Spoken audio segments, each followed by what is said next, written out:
এখন আমরা চলে আসলাম সেই ধ্বংসাবশেষ সেই বিল্ডিংয়ের কাছে। তো এই যে আমার পিছনে আপনারা দেখতে পাচ্ছেন সেই বিল্ডিং।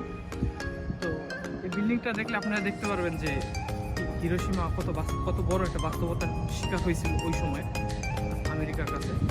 তো আপনারা দেখতে পারবেন এই সেই বোম্বিংয়ের কারণে এই সে অবস্থিত অবশিষ্ট বিল্ডিংটা।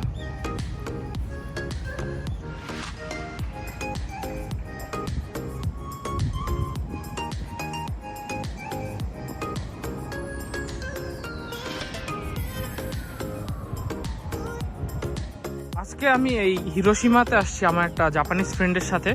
তো আমার সেই জাপানিজ ফ্রেন্ডটা এই আপনার হিরোশিমার এই জায়গা অ্যাটমিক স্পটের সম্পর্কে আপনাদেরকে কিছু বলবে। তো আপনারা শুনুন। Yes, hello, this is Yuta.